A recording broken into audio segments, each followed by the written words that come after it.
Ćao drugari, šta ima? Evo ovako, ja sam Predragan Tanasijević, u svetu muzike poznati kao Kanudilaj.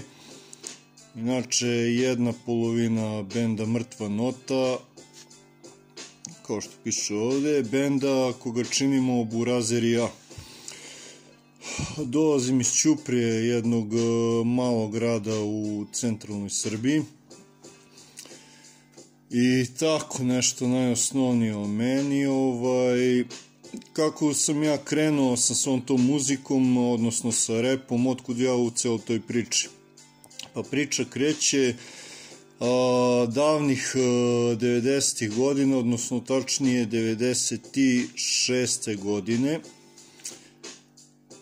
Da, 96. godine, kada je Burazer, koga sam malo pre pomenuo, inače njegovo ime je Darko Calić, u svetu muzike poznati kao MC-DC, došao kod mene tad i doneo mi kasetu sa kompilacijom raznorazne domaće i strane hip-hop muzike. Naravno, ja tad nisam znao o čemu se radi, ali se meni to mnogo zasviđalo i tako da od tada pa do evo dana današnjeg ja sam u celoj toj priči. Kako je vreme odmicalo, ja sam tu krenuo da skupljam, znači diskovi, kasete i ne znam ni ja, dolazio sam do podataka na svakakav mogući način, znači do pesama, do spotova, do dokumentaraca, do intervjua, do knjiga i tako dalje i tako dalje.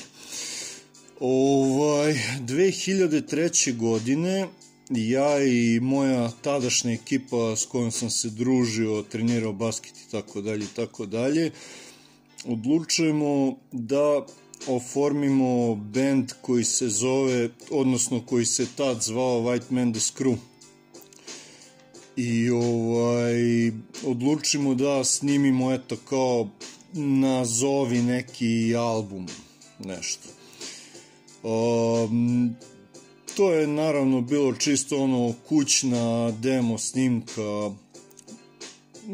mikrofon od kompjutera i tako dalje i tako dalje. Ubrzo toga društvo i band se raspao, ali ja sam i dalje nastavio, znači, sa pisanjem stvari. Naravno nisam imao nigde da snimam, ali sam u suštini ostao u kontinuitetu što se tiče pisanja. Posle nekog vremena ja sam otišao za Niš na studije, tamo sam se spojio sa nekim ljudima kod kojih sam takođe snimao, ali to su ponovo bile neke više kućne demo snimke, tako da ni to baš nije bilo kako treba. Posle nekog vremena ponovo dođem u Beograd zbog posla i tu se spojim sa ljudima sa kojima i dan danas radim i sarađujem i poslovno i privatno, i tu je onda krenula malo ozbiljnija priča što se tiče muzike. Šta sam hteo da... Krenuo sam da radim u početku sam, posle toga sam pitao Burazera da li želi da oformimo band koji sam malo pre pomenuo, Mrtva nota. On se naravno složio i uporedo sam krenuo da radim sam i krenuo da radim s njim. Band je u, znači, velikom zaletu, različiti stilovi, različite teme i tako dalje i tako dalje. Posle, ne znam ni ja, kad sam već krenuo malo ozbiljnije sa tim i kad su ljudi pročuli na internetu te moje stvari, ja dobijem zahtev za učlanjenje u grupu hip hop rap scena Otvoreni Balkan.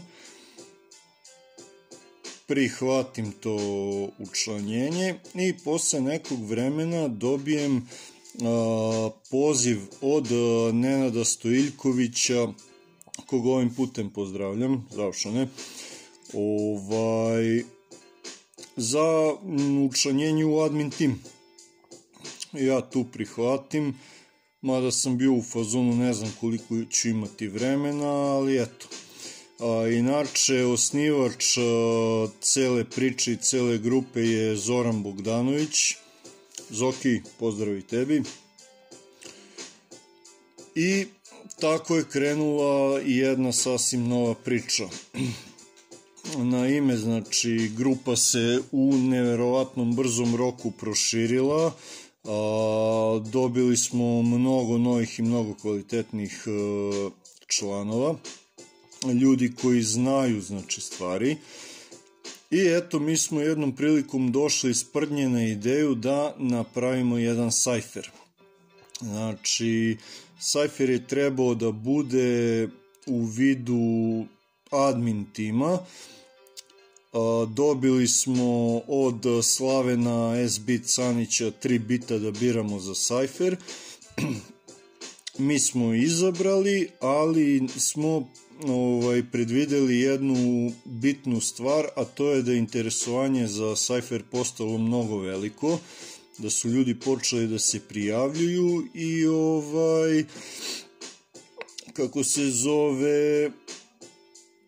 krenuli smo sa idejom da umesto tog jednog sajfera, pošto već imamo 3 bita, napravimo priču, odnosno projekat od 3 sajfera sa istom temom. Naravno, sad je trebalo izabrati bitove. Ja sam izabrao bit sa rednim brojem 85 i tu sad kreće jedna vrlo zanimljiva priča. Ljudi su isto izabrali, napravili smo grupni chat i u roku od 1 dan mi smo se tako spojili i tako povezali da bukvalno delujemo kao familija, kao porodica. Znači, bit koji je tom energijom, takvom energijom nije samo povezao nas kao muzičare, nego nas je povezao i ovako, znači, privatne priče i zezanja i svakodnevno dobro jutro familijo, laku noć familijo, šta radite familijo i tako dalje i tako dalje. Znači, na 85-ici su 8 braće i 1 sestra. Znači, povezani smo, ponovo kažem, na svakakve načine. Sad je u toku, znači, priprema spota i posle spota mi smo odlučili da napravimo jedan mixtape sa nazivom 85, odnosno 85 Crew Mixtape, kao bonus sledećem projektu grupe Otvoreni Balkan Mixtape. Ali o tome savjetujem da pratite grupu, priključite se, budete aktivni i saznaćete sve kad dođe vreme. Peace.